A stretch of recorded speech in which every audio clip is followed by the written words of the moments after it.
नमस्कार, आप देख रहे हैं सुदर्शन न्यूज और आपके साथ मैं हूं दीपक कुमार। इस खास पेशकश में हम बात करेंगे योग विज्ञान की। जी हां, वैसे तो भारतीय सभ्यता के कण कण में योग रचा बसा है, क्योंकि ये आध्यात्मिक अनुभूति के एक दिव्य स्तर पर इंसान को ले जाने की प्रक्रिया है। लेकिन आज के जमाने में दुर्भाग्य ये है कि लोग वैज्ञानिक पद्धति से किसी विषय वस्तु के सिद्ध होने की मांग करने लगे हैं कि अगर किसी चीज को कोई वैज्ञानिक सिद्ध करे तभी उसे वो विश्वास करेंगे। वो ये मानने को तैयार नहीं है कि हम ऐसी परंपरा, ऐसी अद्भुत परंपरा के वाहक हैं जो पूरी तरह से वैज्ञानिक है। हमारी आस्था, हमारे आचरण, यहाँ तक कि हमारे हर दिन के क्रियाकलाप के वैज्ञानिक आधार पर पुष्टि होने के और प्रमाणित होने के अब कई उदाहरण सामने आ चुके हैं।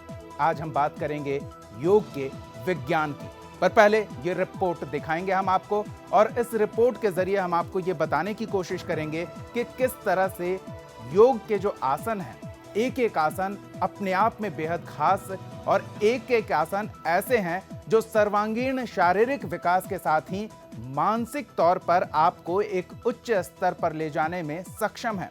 छोटे छोटे ऐसे आसन, छोटी छोटी ऐसी क्रियाएं हैं जो आपको अद्भुत परिणाम देंगे।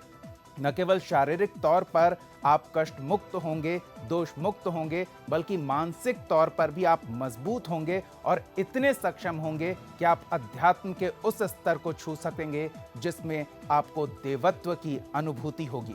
तो इसी खास मुद्दे पर हम बात करेंगे। हमारे साथ कुछ विशेष मेहमान भी जुड़ेंगे और इस मुद्दे पर हम पूरी चर्चा करेंगे अगले आधे घंटे तक। खास बात यह है कि 21 तारीख को, जी हां, 21 जून को अंतर्राष्ट्रीय स्तर पर इस योग को मान्यता मिलने के बाद अंतर्राष्ट्रीय स्तर पर इससे अनुभूति करने के लिए, इसे महसूस करने के लिए और इसकी खासियत को समझने के लिए लोगों की जिज्ञासा बढ़ी है और बड़ी संख्या में लोग इस योग क्रिया से जुड़ रहे हैं। और ये देश की एक उपलब्धि है, देश की एक ऐसी साख मजबूत हुई है इसके पुराने सभ्यता के आधार पर जो अब पहचाने जाने लगे हैं। एक रिपोर्ट देखिए और फिर हम इस पर आगे बात करेंगे।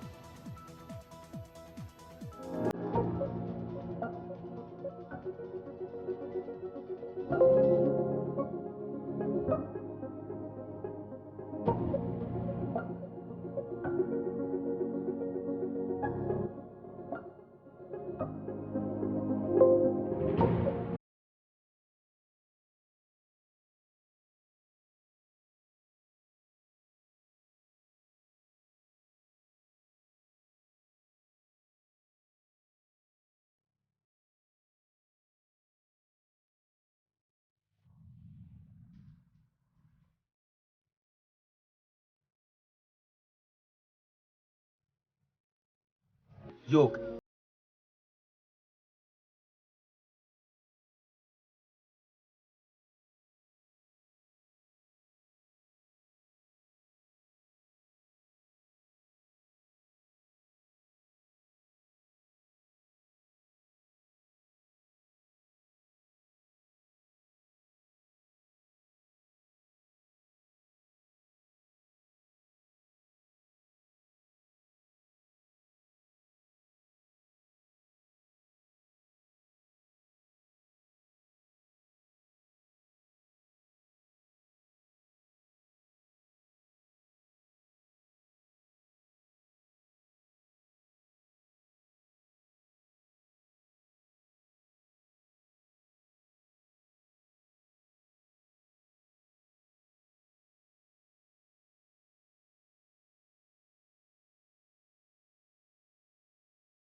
तो आपने ये रिपोर्ट देखी और इस रिपोर्ट में कुछ खास रिसर्चर और कुछ खास रिसर्च जर्नल से उद्धरण आपके सामने रखे गए थे ताकि योग के विज्ञान के बारे में एक छोटी सी संक्षिप्त सी भूमिका आपके सामने हो। हम इस मुद्दे पर बात करेंगे। हमारे साथ मेहमान जुड़े हुए हैं, उनसे आपका परिचय करा दें। हमारे साथ डॉक्टर नवदीप जोशी जी जुड़े हुए हैं, एसएफसी मेंबर हैं मिनिस्ट्री ऑफ आयुष भारत के और निदेशक हैं नवयोग ग्राम के। बहुत बहुत स्वागत है आपका डॉक्टर नवदीप जी। साथ ही सुमेधा शर्मा जी जुड़ी हुई हैं, दिव्य योगमय इंस्टीट्यूट गाजियाबाद के सदस्य हैं। तो इन दोनों से हम बात करेंगे योग के विज्ञान पर। सबसे पहले नवदीप जी आपके पास जानना चाहेंगे, आपने भी इस रिपोर्ट में देखा कि रिपोर्ट में कहा गया है कि अमेरिका में करीब 28% लोग अब योग से जुड़ रहे हैं, और जबकि हमारे देश में लोग पागल हुए जा रहे हैं कि पश्चिमी सभ्यता को हम अपने अंदर उतार लें और हम उनके जैसा दिखने लगें। तो ये क्या उल्टी गंगा बह रही है क्या? हाँ, बिल्कुल आपने सही कहा है। क्या कि अगर हम धीरे धीरे अपने विकास क्रम को देखें तो धरती जब से विकास क्रम में आई है, हजारों साल पहले से हम अपना विकास तो करते जा रहे हैं, कई नई नई चीज़ें बनाते जा रहे हैं और ये बढ़ भी रहा है जी। लेकिन इस विकास क्रम में हम क्या है कि केवल बाहरी रूपों को दे रहे हैं, केवल बाहरी इंद्रियों के कारण सुख लेने का प्रयास कर रहे हैं।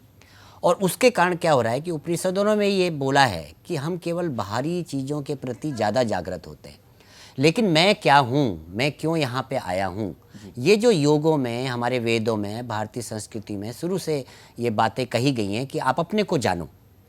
तो हो क्या रहा है कि उन सारी चीज़ों के कारण आप विकास के क्रम में आनंद तो ले रहे हैं, लेकिन जो प्रसन्नता असली में होनी चाहिए वो नहीं है। तो उसी का जो योग वैज्ञानिक रूप क्या है कि जो पश्चिमी संस्कृति है उन्होंने उन सब चीज़ों को जी लिया, या फिर उनको जीते जीते उनको ध्यान में आया कि इसमें तो अब आनंद नहीं हो रहा है, केवल सांसारिक जो आनंद है वही नहीं है, इसको हम मन से आनंद होना चाहिए, हमारी आत्मा को भी शुद्धता होनी चाहिए, मन निर्मल होना चाहिए। इस क्रम में वो सारे विदेश के सारे लोग, मेनता अमेरिका, इंग्लैंड, इन सारे लोग भारत में आके भारत की पद्धतियों को सीख के, या यहाँ के बहुत सारे योग गुरु वहाँ जाके योग सिखा रहे हैं। तो उनके वहाँ ये भी प्रथा चल गई है कि वो सब, यहाँ पे लोग कहते हैं कि हमारे पास समय नहीं, रात को 12-1 बजे तक सोते हैं, खाते पीते हैं, सुबह उठ नहीं पाते हैं। लेकिन वहाँ क्या है कि वो किसी समय कुछ करें, लेकिन सुबह उनका एक बैग में उनका योगा मैट होता है, उनके कपड़े होते हैं, वो जाते हैं अपने जॉब से पहले, बिजनेस से पहले योग करते हैं 1 घंटा, उसके बाद वो बिजनेस की ओर जाते हैं। क्योंकि जो सारा सुख उन्होंने भोग लिया उसमें सुख है ही नहीं, वो आनंद ही नहीं है। हमारी भारतीय परंपरा में आनंद है। इसको बताने के लिए ये ज़रूरी है कि ये जो रिसर्च का आपने आज बात करी है ये बहुत महत्वपूर्ण है। और मैं भी ये बताना चाहता हूँ कि बड़ी से बड़ी यूनिवर्सिटी हमारे देश की, जिसमें हर जगह योग का एक विभाग खुल गया है। योग का विभाग पहले एक दर्शन की तरह कराया जाता था। हमारे 60 दर्शन में से एक दर्शन हमारा योग दर्शन है, पातंजल दर्शन है। लेकिन आते आते करीब इन 4-5 सालों में, और जब से हमारे माननीय यशस्वी प्रधानमंत्री मोदी जी ने योग को विश्व योग दिवस के रूप में फैला है, बहुत सारा रिसर्च वर्क होने लगा है। और उस रिसर्च वर्क में ये एकदम सामने आया है कि जैसे जैसे हम इसमें आगे बढ़ते हैं तो हमारी मेन लाइफस्टाइल डिसीज़ है, चाहे वो ब्लड प्रेशर हो, चाहे वो डायबिटीज़ हो, चाहे वो आप छोटे मोटे आपके स्ट्रेचिंग के कारण प्रॉब्लम, सर्वाइकल प्रॉब्लम हो, बैक प्रॉब्लम हो, पेट की प्रॉब्लम हो, ये प्रूव हो रहा है एकदम कि ये ठीक हो रहे हैं, 100% ठीक हो रहे हैं। और यहाँ तक ये बताया जा रहा है कि इसका इलाज आपकी मेडिसिन में, आपके और जगह पे नहीं है। जी, शायद यही वजह है कि लोग कही गई बातों पर यकीन नहीं कर पाते, लेकिन अमेरिका में अगर रिसर्च हो रहा है और वो रिसर्च पेपर वहां के लोगों तक पहुंच रहा है, इस वजह से शायद योग पद्धति में वहां के लोग ज्यादा विश्वास कर रहे हैं। और हम सिर्फ ये कह रहे हैं कि एक व्यक्ति सिर्फ ऐसे ही बातें बना रहा है, उसकी बात पर यकीन करने का क्या आधार है, क्या साक्ष्य है। बहरहाल सुमेधा जी, आपकी संस्था में भी ऐसे कई लोग आते होंगे जो बीमारियों के इलाज के लिए योग करने में रुचि रखते होंगे, लेकिन ये लोग समझ पाते हैं कि अगर हम नियमित तौर पर योग क्रिया से जुड़ें तो बीमार होने की तो कभी नौबत ही नहीं आएगी? हाँ बिल्कुल, जो भी लोग आते हैं प्रायशः उनमें वो लोग होते हैं जो एलोपैथी की दवाइयाँ ले चुके हैं और उसके बाद भी 10-10 हज़ार 20-20 हज़ार रुपये महीने की मेडिसिन खाने के बाद भी उन्हें वो लाभ नहीं मिल पा रहा। और उसके बाद जब वो छोटा सा साधारण सा कपालभाति प्राणायाम 1 महीने तक लगातार करते हैं तो उन्हें उसका प्रभाव दिखता है। तो ये आपने रिसर्च की बात कही, रिसर्च एक बड़े स्तर पर हो, उसके अलावा जब वो व्यक्तिगत स्तर पर व्यक्ति उस चीज़ को अनुभव करता है तो वो जान पाता है कि हाँ, कहीं ना कहीं बड़ा यथार्थ है जो ऋषियों ने हमें शोध के रूप में दिया, इस आसनों के रूप में दिया। तो इसमें बहुत कुछ ऐसा है जो हमारे जीवन के लिए, हमारी जीवन पद्धति के लिए जो बहुत सरल और सुखद, और जैसा भी आदरणीय ने कहा कि हमारी मानसिक शांति के लिए वो बहुत आवश्यक है। तो वो हमें शारीरिक लाभ भी देता है और वो हमें मानसिक शांति भी प्रदान करता है, तो वो बहुत आवश्यक है। बिल्कुल, मानसिक शांति की बात है। लोग भटक रहे हैं इस शांति की तलाश में, लेकिन पता नहीं इतने व्यस्त किस कार्यक्रमों में रहते हैं कि उन्हें फुर्सत नहीं मिल पाती योग के लिए। कई ऐसी समस्याएं भी आपके पास आती होंगी सुमेधा जी? हाँ बिल्कुल, वो व्यस्तता के बीच में भी ऐसा होता है, लेकिन कुछ क्रियाएं उन्हें बताई जाती हैं हमारे इंस्टीट्यूट में। हमारा जो वहाँ पे ये बताने की कोशिश की जाती है कि आप अगर आएंगे तो अगर पूरे दिन में आप थोड़ा सा समय भी अपने लिए निकालें, थोड़ा सा समय भी आप अपने शरीर को देंगे, अपने मन को देंगे, अपने स्वास्थ्य को देंगे, तो वो पूरा दिन आपका बहुत अच्छा होगा और आपका पूरा जीवन भी। तो किसी भी प्रकार से, किसी भी रूप में उन्हें ज्यादा से ज्यादा ये बताने की कोशिश की जाती है और इसका लाभ लोगों को मिल रहा है, ये हमारा गौरव है। बिल्कुल, शारीरिक लाभ की तो हम बात कर ही रहे हैं, लेकिन नवदीप जी, योग का असल मकसद है आध्यात्मिक अनुभूति करना, दिव्यता को अनुभूति करना। तो ऐसे में इस संबंध में भी कई रिसर्च हो रहे हैं। लोग आत्मा को तलाश रहे हैं, शरीर में आत्मा है या नहीं, ये हमारा कहना है। भारतीय सभ्यता कहती है कि हमारे शरीर में एक आत्मा है जो संचालित करती है इस हाड़ मांस के शरीर को, और वैज्ञानिक अब उसे वैज्ञानिक पद्धतियों के आधार पर पुष्ट भी कर रहे हैं। तो योग क्रिया का जो असल लाभ है उसकी पुष्टि को लेकर क्या कहेंगे? देखिए, हम सब लोग जानते हैं कि जब सृष्टि की शुरुआत हुई तो एक आवाज़ के साथ हुई, और उसका वैज्ञानिक प्रयोग ये हो गया कि वो ओमकार आवाज़ थी।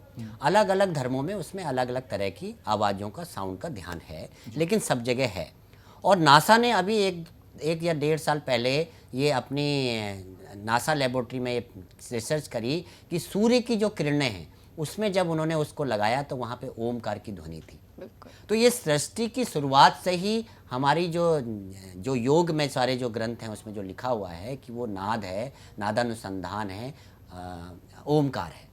और जब आप अपने पौराणिक उसमें जाते हैं, हमारे जितने भी आर्कोलॉजिकल सर्वे में देखा जाता है कि अनेक तरह की मूर्तियां हैं, और उन मूर्तियों में भी योगासन जैसे बने हुए, प्राणायाम करते हुए ऐसे लोग देखे गए हैं। और अभी जितने भी एक और चीज़ आप बड़ी विशिष्ट है वो ये है कि जितने हमारे मंदिर या हमारे जैसे खजुराहो है या हड़प्पा जाति, ये सब चीज़ें जो बनी हुई हैं उसके जो प्रमाण हैं वो ये कहते हैं कि उसकी जो दीवारें हैं वो कैसे बन गई। तो वहाँ पे ये कहा जाता है कि उस समय क्या मशीनें नहीं थी तो फिर ये कैसे हुआ। तो ये योग की शक्ति थी, योग की प्राण ऊर्जा थी कि व्यक्ति इतना कॉन्सेंट्रेट कर लेता था अपने मन को, उस शक्ति के कारण वो चीज़ों को जोड़ता था। अभी आप केदारनाथ की बात करेंगे, मैं अभी केदारनाथ होके आया, उनकी जो दीवारें हैं, अभी मैं उसका एक रिपोर्ट भी देख रहा था, एक दूसरे से जुड़ी हुई हैं। 400 करीब उसमें ये भी बताया उस रिपोर्ट में कि आज से कई 400 साल पहले वो हिम में रहा, मतलब उसके चारों तरफ बर्फ ही बढ़ी रही, लेकिन फिर वो बर्फ पिघली तो फिर वो मंदिर का मंदिर वैसे का वैसा ही था। तो ये क्या है, ये जो सारी चीज़ें हैं ये चमत्कार नहीं है, ये योग के द्वारा जो हम अपनी शक्ति अर्जित करते हैं उसके कारण व्यक्ति ऐसा कर पाता है जो आजकल की मशीनें भी नहीं कर पाती। मतलब नवदीप जी, आप एक तरह से कह रहे हैं कि जो वैज्ञानिक कहते हैं कि आइंस्टीन अपने ब्रेन का कुछ ही फीसदी हिस्सा इस्तेमाल कर पाए थे, तब इतने बड़े वैज्ञानिक दुनिया में वो जाने पहचाने गए, लेकिन योग में वो क्षमता है कि आपको मानसिक स्तर पर इस तरह से उठा देगा कि आप चमत्कारिक काम भी कर सकते हैं। बिल्कुल, ये जैसे आपने शरीर की बात करी, आत्मा की बात करी, अभी जो हमारा पूरा शरीर है ये हमारे योग के हिसाब से, जो हमारी योग की साइकोलॉजी है, योग का जो दर्शन है उसमें कहते हैं कि ये वैज्ञानिक दृष्टिकोण क्या है कि जो शरीर दिख रहा है ये हमारा अन्नमय कोश है, इस कोश के अंदर प्राणमय कोश है जी। अब जब शरीर तक है, जब हम थोड़ा आसन करते हैं, शरीर को टेढ़ा मेढ़ा करते हैं, पूरा हम उसमें ब्लड सर्कुलेशन चलने लगता है। अब आप किसी कमरे को कभी सफाई ना करो तो उसमें गंदगी होगी नहीं होगी। इतना बड़ा शरीर ने, भगवान ने हमें शरीर दिया है, अगर उसको आप हिलाएंगे डुलाएंगे नहीं तो गंदगी वहाँ पे इकट्ठा होने लगेगी। अब जो हमारी ब्लड सर्कुलेशन की जो क्षमता है उसी से हमारा न्यूट्रिएंट्स वैल्यू उसमें जाती है और वही जो है गंदगी को भी दूर करता है। लेकिन जब वो हिलेगा डुलेगा नहीं तो गंदगी वहीं पर रह जाएगी, फिर आपको बैक पेन होगा, फिर आपको कोलेस्ट्रॉल होगा, फिर आपको बीपी की प्रॉब्लम होगी, जिस ऑर्गन में वो जमा होगी वो ऑर्गन आपका कमजोर होगा। तो ये अन्नमय कोश जिसको हम आसन के द्वारा, जो अच्छे आसन के द्वारा हम उसको ठीक कर सकते हैं। और आसन का मतलब है स्थिर सुखासनम, जरूरी नहीं है कि हम आसन को बड़ा कठिनता से करें, सरल सरल रूप से कोई योगाचार्य आपके पास हैं उनके द्वारा हम इसको कर सकते हैं। दूसरा आता है प्राणमय कोश। आपको शक्ति चाहिए अपने अंदर, तो प्राणमय कोश यानी कि अच्छी शुद्ध वायु लें और प्राणायाम करें। प्राणायाम के द्वारा आपके शरीर में एक शक्ति का संचार होने लगेगा, और लगता है जो लोग भी करते हैं उसको महसूस होने लगता है। लेकिन अब शक्ति होने के बाद आप क्या करोगे? तो आपके अंदर एक पॉजिटिविटी होनी चाहिए कि आप उसके बाद प्राणमय कोश के बाद मनोमय कोश आता है। अब मन का स्तर शुरू हो गया, तो चले वातम चले चित्तम निश्चलम निश्चले भवेत्। तो ये अगर जब तक आपकी श्वास अलग अलग उसमें चल रही है तो आपका मन एकाग्र नहीं होगा। लेकिन जैसे ही ये एकाग्र होने लगेगा जब आप प्राण का प्रयोग करने लगेंगे, अब उसके बाद आपका मन का प्रयोग शुरू हो जाता है। तो आप पॉजिटिव सोचते हैं या नेगेटिव सोचते हैं? अब आप पॉजिटिव सोचते हैं तो पॉजिटिव होने लगेगा, आपका सबकॉन्शियस माइंड काम करने लगेगा। अगर आप नेगेटिव सोचते हैं तो नेगेटिव भी होगा, क्योंकि वहाँ पे भगवान ने कुछ सी चीज़ को फिल्टर करने की योजना नहीं बनाई। ये आपका विवेक है, जो आपकी बुद्धि है वो किस तरह का काम कर रही है। वो बुद्धि आपका अच्छी तरह से काम कर रही है या नेगेटिव रूप से काम कर रही है। बिल्कुल, सब कुछ आपकी सोच और आपके कर्म पर निर्भर करता है। बिल्कुल जी, सुमेधा जी के पास चलते हैं। सुमेधा जी, जिस तरह से वैज्ञानिक आधार तलाशे जा रहे हैं योगासनों से जुड़े हुए, और लोग अधिक संख्या में जुड़ रहे हैं, लेकिन वो इसे नियमित नहीं कर पा रहे हैं, तो ऐसे में क्या लगता है कि किस तरह की जानकारी उन लोगों तक हम पहुंचाएं ताकि वो जागरूक हों और समझें कि ये नियमित दिनचर्या का अगर हिस्सा नहीं बनाते हैं तो ये हमारा व्यक्तिगत नुकसान है? जी, जैसा कि हम अभी भारत के विषय में रिसर्च में भी हमने देखा कि कहीं ना कहीं भारतीयों की ये थोड़ा सा आलस्य, प्रमाद, इस तरह की कुछ ना कुछ मानसिकताएं उस रूप में होती हैं। लेकिन जैसा अभी था कि स्कूलों में, विद्यालयों में यदि योग को पढ़ाया जाए, बचपन से ही एक बच्चे की आदत में उसको शुमार कर दिया जाए। बहुत सारे मोटिवेशनल स्पीकर इस रूप में बोलते हैं कि 21 दिनों तक यदि आप एक कार्य को नियमित करेंगे तो वो आपकी आदत का एक अंग बन जाएगा, आपके जीवन का हिस्सा बन जाएगा। तो मूल तो यही है कि विद्यालयों में हर धर्म, जाति, मजहब के भेदभाव को भुलाकर विद्यालयों में इस चीज को प्रारंभ किया जाए कि छोटे से छोटे बच्चों को वो प्रारंभ से ही सिखाया जाए ताकि वो उनकी आदत बन सके। अभी ऐसा प्रायः जो संस्कृत से संबद्ध जो गुरुकुल होते हैं, गुरुकुल परंपरा में आज भी ये है कि बच्चों की जो पूरी दिनचर्या होती है वो वहीं निवास करते हैं, और उस निवास के साथ साथ वहां उन्हें पठन पाठन के साथ योग भी उनके जीवन का मूल अंग होता है। और न केवल ये प्राणायाम और आसन, कठिन दंड बैठक और ध्यान साधना सब कुछ उनके जीवन का अंग होता है। और वो जब बच्चे वहां से बड़े होकर बाहर निकलते हैं, वहां से निकलने के बाद वो अपने जीवन को आर्थिक रूप से भी सफल बना पाते हैं, शारीरिक और मानसिक रूप से भी सफल बना पाते हैं। बिल्कुल, अब तो एक सफल करियर है इस पूरे बिल्कुल, क्षेत्र में। बिल्कुल। चलिए नवदीप जी, ये जानना चाहेंगे, आप मिनिस्ट्री ऑफ आयुष से जुड़े हुए हैं, तो ये मंत्रालय कितना सक्रिय है? या सिर्फ 21 जून के कार्यक्रम को लेकर देश भर में या अंतर्राष्ट्रीय स्तर पर आयोजन के दौरान सक्रिय होता है यह मंत्रालय, या फिर साल भर योग के प्रचार प्रसार के लिए, इसके बारे में अधिक सजग जानकारी लोगों तक पहुंचे, इसके लिए प्रयासरत रहता है? एक तो मैं आपको बताना चाहूँ कि जब पहली बार अभी 5 साल पहले माननीय मोदी जी की सरकार बनी तो इसको हेल्थ से अलग कर दिया गया। ये अलग मंत्रालय बन गया जिसको आयुष, जिसमें आयुर्वेद भी है, होम्योपैथी है, यानी कि वो जो हमारी अंग्रेजी अपनी दवाई पद्धति है, हमारी जो अपनी पद्धति है उनको एक करा जाए। उसमें भी मेन तहा योग को सबसे आगे महत्व दी गई कि हमें किसी भी मेडिसिन की ज़रूरत पड़े ही ना। तो इसके लिए मैंने देखा कि पहली बार ऐसा हुआ कि हमारी बैठकें हर महीने 2 महीने में होती रहती हैं, और अनेक काम, अनेक तरह के जो रिसर्च, जिसको आप रिसर्च कह रहे हैं, ऐसे रिसर्च के अनेक संस्थान अभी पूरे देश भर में बनाए गए हैं। हर लगभग हर राज्य में आयुर्वेद, योग, नेचुरोपैथी, प्राकृतिक चिकित्सा के ये अनुसंधान के वो बनाए गए हैं। ये पहली बार ही ऐसा हुआ है। और अनेक तरह की जो रिसर्च वर्क है वो भी इसमें चलती रहती है। तो ये तो बहुत अच्छा मतलब आयुष मंत्रालय बनाया है, जिसमें केवल इसमें कंसंट्रेट करना है कि ये किस तरह से आगे बढ़े। और योग क्योंकि हमारी पद्धतियां हैं, और जब कोई सरकार किसी चीज़ को प्रमोट करती है तो वो चीज़ें, वो कोई भी विषय है वो बिल्कुल, आगे और बढ़ता हमारी है। अपनी चीजें, हम बस थोड़ा भटक गए हैं रास्ते से। जानकारी बढ़ेगी तो इससे हम जुड़ाव भी बढ़ाएंगे। सुमेधा जी, विज्ञान के साथ साथ कला में भी आपकी रुचि है। वक्त हमारे पास कम है तो हम चाहेंगे कि आप इसके बारे में कुछ शब्दों के साथ हमारे दर्शकों को संबोधित करें। जी बिल्कुल, जैसा कि कविता से थोड़ा मेरा संबंध है, तो हम आज से पहले जो हम पूरी विश्व गुरु रूपी परंपरा को जो मानते हैं, तो हम विश्व गुरु क्यों थे? यही योग, आयुर्वेद और बहुत प्रकार के अनुसंधान हमारा मूल हुआ करते थे, जिनके कारण हम विश्व गुरु थे। तो योग का उसमें क्या योगदान था, मैं 4 पंक्तियों के माध्यम से बस बताना चाहती हूँ। देवत्व विजय की परंपरा में सतयुग द्वापर त्रेता थे। देवत्व विजय की परंपरा में सतयुग द्वापर त्रेता थे। केवल अभ्युदय नहीं, श्रेय पथ पर भी चले प्रचेता थे। हम यूं ही नहीं, जगत भर के जनगण सम्मानित नेता थे। हम यूं ही नहीं, जगत भर के जनगण सम्मानित नेता थे। हम विश्व विजेता होने से भी पहले आत्म विजेता थे। हम विश्व विजेता होने से भी पहले आत्म विजेता थे। बहुत बेहतरीन पंक्तियां और बहुत ही महत्वपूर्ण और बहुत ही सारगर्भित अर्थ के साथ। बहरहाल वक्त हमारे पास इतना ही था, लेकिन हम आपको याद दिला दें कि 21 जून को अंतर्राष्ट्रीय ख्याति मिली है योग को। तो आप 21 जून को अगर अब तक योग साधना से नहीं जुड़े हैं तो उस दिन जुड़िए और इसे नियमित अपने जीवन का हिस्सा बनाइए। ये सिर्फ और सिर्फ आपको लाभ ही पहुंचाएगा। फिलहाल दीजिए इजाजत। जय हिंद।